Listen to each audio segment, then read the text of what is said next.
The first thing I'm going to do is admit to you that I tried to get out of this ceremony 17 years ago when I was graduating myself, because I was 22 and I was way too cool to put on a goofy Batman outfit and a paper plate on my head and march down to East College and listen to a bunch of boring geriatrics tell me how it was up to the youth of America to save the world.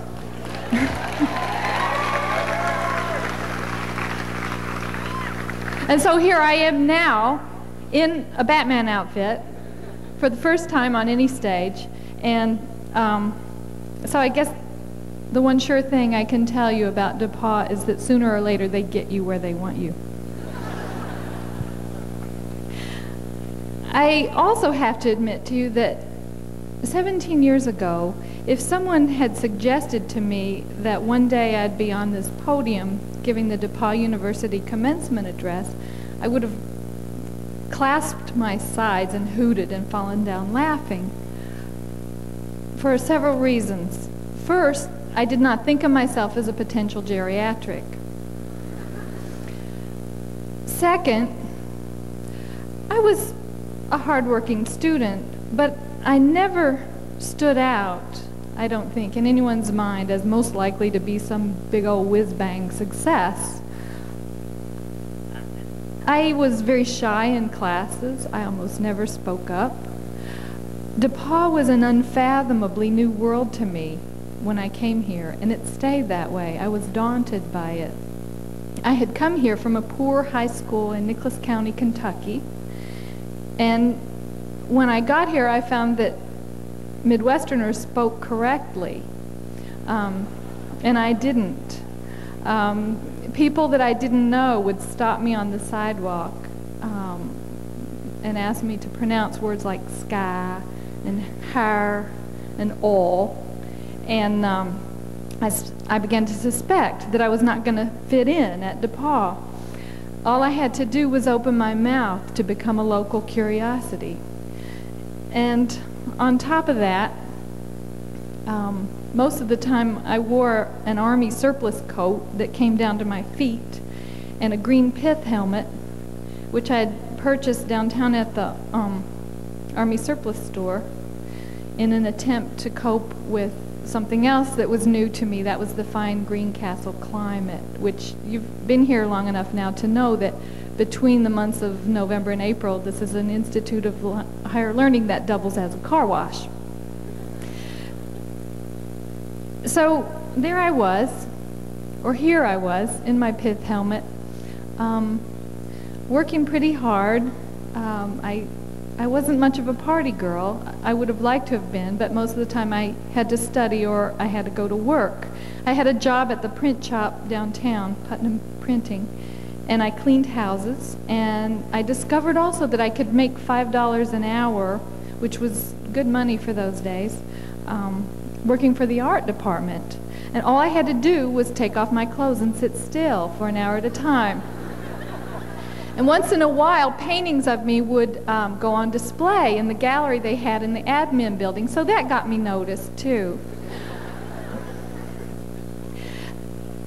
The real reason, though, that I never imagined I would be standing here in these circumstances and doing it happily is that there were some things about my experience at DePauw that were very painful. And at that time, I was short-sighted enough to think that I would never want to come back here for any reason.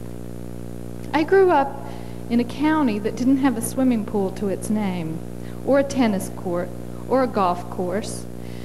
And the main entertainment options for young people were the things that you could do in the front seat or in the back seat of a car. I had never heard, for example, of fraternities or sororities. And I was very surprised the first week I arrived here to find everybody energetically discussing something called rush. I didn't know what that was. As nearly as I could figure, rush meant going really fast to a bunch of parties where girls would scrutinize me and decide whether or not I would be allowed to join their club. And I didn't think that sounded like very much fun. And I didn't think I had the resources to be involved in that kind of life when I really was realistic about it. So I figured I'd stay home that week, and I'd make curtains for my dorm room, and I'd read the freshman English assignment, and that it was probably no big deal, one way or the other. I didn't think that many people would be going through with it. Well, imagine my surprise. The week of rush, when in the evenings when the rush parties were announced and people were going, the dorm became very quiet. In fact, quiet doesn't begin to describe it. Lucy Rowland Hall was like one of those movies where, due to a mutant virus or an unfortunate nuclear holocaust, you've become the last remaining human on the face of the earth. And I was stalking around the halls, listening to the echoes of my footsteps, looking for another survivor, and I didn't find one. And I looked in the mirror to see if I had turned into Roddy McDowell in Planet of the Apes, and then I went and made curtains. But I started thinking I'd come to the wrong university. Later on that semester, I discovered something amazing. I read Blackberry Winter, which is the autobiography of Margaret Mead, one of my heroes, and I discovered that she had gone to DePauw for 1 year before transferring to Barnard like a bat out of hell. She wrote in her autobiography about people laughing at her odd New England accent, and she wrote about going to rush parties in this dress that she had designed and made herself to look like a wheat field with poppies blooming in it. I imagine that dress must have been so beautiful, and it must have been just about as out of place as my green pith helmet. At that party, she writes in Blackberry Winter, my correspondent turned her back on me and never spoke to me again. I found the whole evening strangely confusing. I could not know, of course, that everyone had been given the signal that inviting me had been a mistake. I did not get a bid. Margaret Mead wrote about the bitter confusion of being snubbed for reasons she did not consider valid or important, but which stung anyway.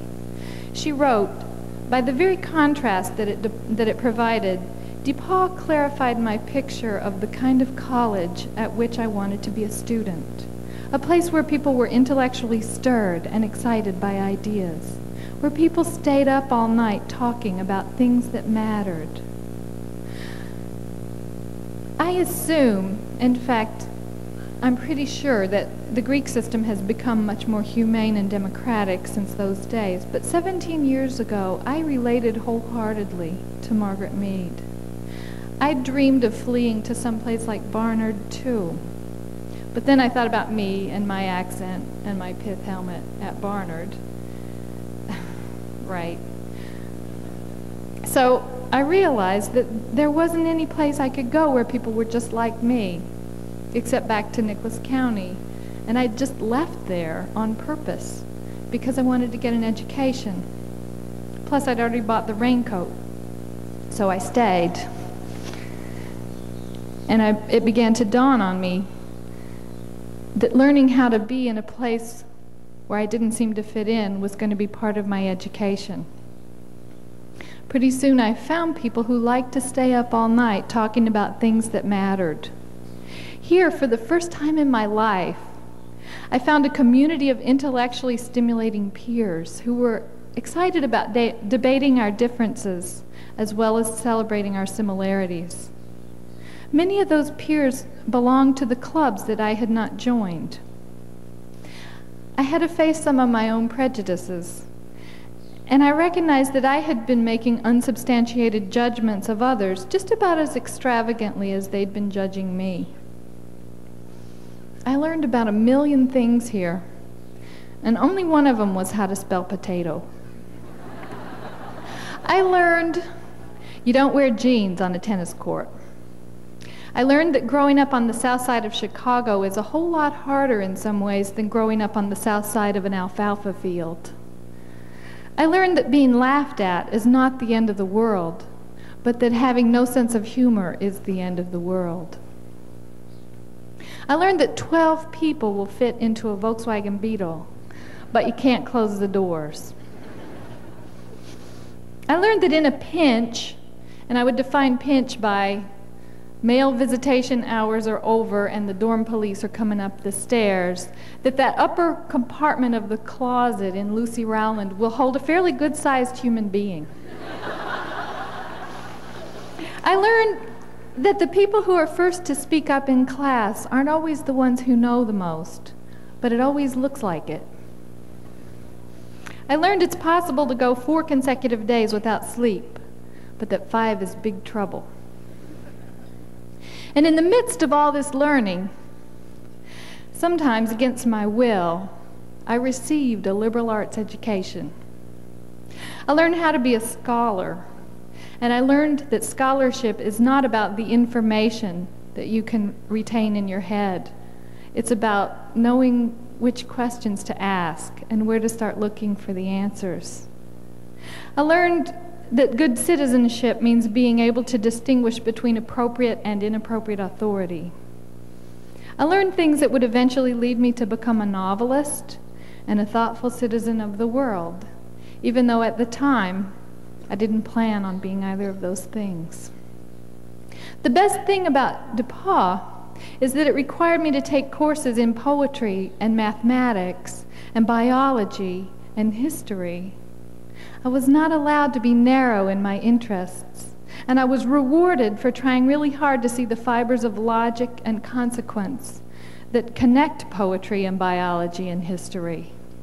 I believe that's the most precious and useful kind of education that a person can ever have. And I suspect that the little piece of paper you're about to get today stands for that same kind of education, and I'm glad about that. And I'll tell you why. Because to put it bluntly, the world is going to go to hell in a handbasket if we can't figure out how to see the connections between things. For example, in order to solve a national crisis in healthcare delivery, we have to understand not just pediatrics and surgery and pharmacology, but also things like urban sociology and rural economics and women's studies and law and philosophy and ethics. In order to solve a crisis of national debt and international trade, we have to know not just economics, but also political science and cultural anthropology and how to speak Japanese or Russian or German. And we have to know that we don't live on an island anymore, and the days are gone when we could expect people to swim up speaking our language. The crisis that looms over all the others, I guess, the one that makes the others immaterial if we can't resolve it, the crisis that I think I would resent the most if I were your age now, is the fact that you've inherited an appallingly damaged environment. Your predecessors and me, and you right along with us, have merrily used up the world's resources as if there were no tomorrow, and now all of a sudden, looks like maybe there won't be a tomorrow. As a species, we'll survive or fail on the basis of our liberal arts education and how we use it, on the basis of how creative we can be, and how broadly we can think, and how deeply we can believe in the future. It requires a leap of faith, you see. You can tell me that burning gasoline in my car, or throwing junk away, using chlorofluorocarbons in my car's air conditioner is going to kill my grandchildren. And I'll say, yeah, right, sure it is. And then I'll go right on doing those things, unless I can get my mind around all the links in that chain. How the CFCs leak out of my car's air conditioner and go up into the atmosphere, and how they react with the ozone up there, and how that allows UV radiation to hit the ocean so hard that it kills the phytoplankton, and how that starts creating famine and universal death in the ocean in just exactly the same way that killing all the wheat and corn on Earth would create universal famine and death on land, and how a dead ocean would be such a big dead link in the global food chain that the rest of us would suffocate and starve. So, okay, I'm going to try really hard to stop using CFCs and throwing away styrofoam, and eventually, I hope, I can even stop burning gasoline, because I can see the connections between my behavior and the future. I don't know all the links exactly in that chain, inside and out. I don't know the details of the reaction between CFCs and the ozone. I don't know the details of the life history of phytoplankton or the global food chain, but I know just enough chemistry to believe in chemistry. Do you see what I mean?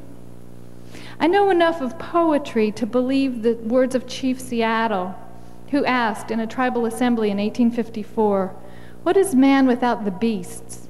If all the beasts were gone, men would die from a great loneliness of the spirit." I've read that a couple hundred years ago, the Iroquois really had their act together. The Iroquois Federation of Tribes in the northeastern part of North America was a governing body that made all important decisions on the basis of one rule, and that was the 7 generations question. That is, they would ask, how does this act we're about to undertake today affect the world 7 generations from now? That's a really long time. In modern times in America, we seem inclined to live as if there weren't even going to be a next week, much less a 7th generation. It's interesting that we build structures to last. We build them to meet earthquake codes. But policy, we seem inclined to engineer without any thought for the future. If we did, we would be throwing everything we have into education, into the salvation of wild lands and natural resources, into libraries, into prenatal care, into preventive counseling and life opportunities for kids who are at risk of becoming gun owners later in life. But we don't seem to be doing those things. It's very easy to claim that policy is just such a complicated matter, there's no way to tell what's really the right thing to do. I think that's baloney. I think it's almost always really easy to know what's the right thing to do. If you take the 7 generations perspective, it's easy to know which is more important, a pile of paper and lumber and sawdust and buildings that are going to fall down, probably before we do, or 1 million acres of old-growth forest in the Pacific Northwest. There's no question. If you doubt that a single person making a single decision can influence the future, think again, because that's almost all that ever does influence the future. All of history is the accumulation of single decisions. Rosa Parks decided to sit down on that public bus in the section reserved for white people, and she decided not to get up again, even if that meant being spat on and going to jail. And that was only 1 generation ago, and the world is a whole lot better for it. Rachel Carson decided in 1963 to keep working on her book, Silent Spring, even though she was being ridiculed as a hysterical female. And on top of all that, she was dying of cancer. But she did it anyway. She kept researching and writing, and she published her book, which led to the banning of DDT and the beginning of the environmental movement, and it's only 32 years later now, or something like that. And it's almost impossible to imagine how awful the world would be right now if she hadn't put herself on the line for the sake of the future. I haven't ever had the occasion to be so brave as Rachel Carson or Rosa Parks, but I have to make minor decisions every day in just the same way that you do, and I believe that they could accumulate into something heroic if I keep making decisions in the right direction. I think every day of my life, every time I have a choice between doing this thing or that one, I can think of the future instead of my own convenience. I can vote yes on the school bond election. I can fund the library budget. I can recycle my cans and plastic and styrofoam. I can vote for the person who supports health care rather than the person who supports tax cuts for novelists whose last names start with K. I can get out of the habit of selfishness and start acting like there's going to be a tomorrow.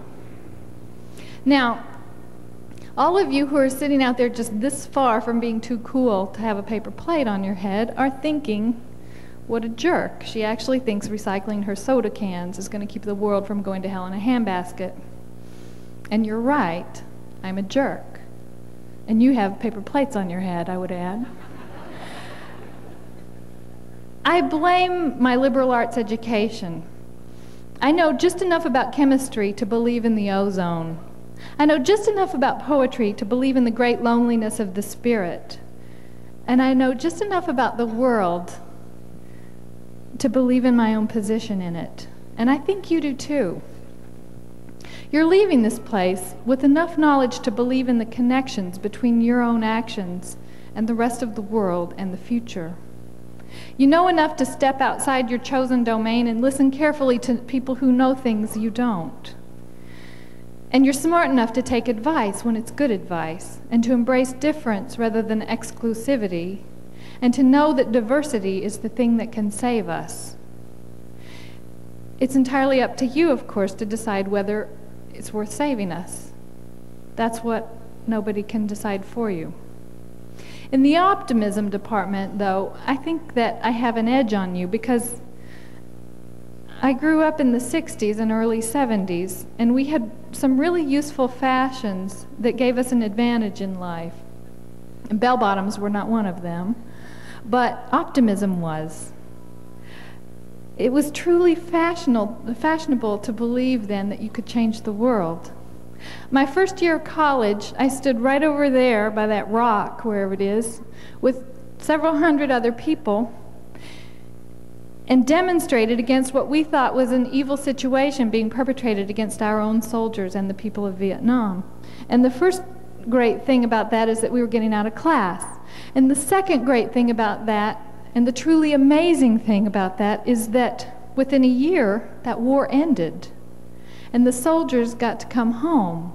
And the people of Vietnam got to run their country without benefit of U.S. or French bossiness or napalm being dropped on their heads. And I felt like I got to be a part of that great thing. Of course, that's naive and foolish. You demonstrate against the war ends, you caused the end of the war. That's stupid. That's like when you wash your car and then it rains, you say, awesome, I made it rain. I can take my Trans Am to the Sudan and I can bring relief to drought-stricken Africa. Well, okay, I'll grant you that, but never underestimate the power of a good superstition. I'll tell you the parable of my lucky socks. I had these socks that were hideous. They were given to me by a relative, and they were brown argyle socks, and I never wore them except one day, because of a laundry emergency. I wore them to a music theory exam, and I got a 100 on the exam. And there was no earthly explanation for this except that the socks were lucky. And so after that, I kept wearing them to exams, and my exams had a 4-point average. And of course, if I felt shaky, then after a while I started not wearing the socks to an exam. But most of the time I did. And towards the end there, when it became difficult to care enough to study for any other reason, I studied in order to uphold the grade point average of my socks. And they got me through. So even if my participation in anti-war demonstrations didn't cause the war to end, the important thing is that I believe I helped end that war. And because of that, my life is charmed. I believe in the magic power of resistance. Ever since 1973, anytime I see something that looks wrong to me, I skip class and I go holler about it. Because it seems to me that will make a difference. For almost 10 years now, I've been doing most of my hollering through the medium of fiction. I write about things like child abuse and sexism and unfair immigration laws and the evil of a world that lets some people throw money away while other people eat dirt, and the evil and the short-sighted stupidity of treating the natural world like a garbage dump. And I feel like writing these things might make some kind of a difference. I'm not doing it because I expect to see a perfect world in my lifetime. I'm doing it because I want to live a happy life in spite of an imperfect world. So that's how I go about it. I wrote a novel one time about this question of believing you can make a difference. The novel is called Animal Dreams, and in it there are two sisters. One's a cynic, and one's an optimist. The sister who believes in her own power has gone to Nicaragua to try to help make better lives, try to help people there make better lives for themselves. And she writes to her unhappy, cynical sister, trying to explain her course of action. And this is what she says: I don't expect to see perfection before I die. What keeps you going isn't some fine destination, but just the road you're on and the fact that you know how to drive. You keep your eyes open. You see this damned-to-hell world you got born into, and you ask yourself, what life can I live that will let me breathe in and out and love somebody or something and not run off screaming into the woods? You're thinking of revolution as a great all or nothing. I think of it as one more morning in a muggy cotton field, checking the undersides of leaves to see what's been there, figuring out what to do that won't clear a path for worse problems next week. Right now, that's what I do. Wars and elections are both too big and too small to matter in the long run. The daily work, that goes on. It adds up. It goes into the ground, into crops, into children's bellies and their bright eyes. Good things don't get lost. Here's what I've decided. The very least you can do in your life is to figure out what you hope for. And the most you can do is live inside that hope.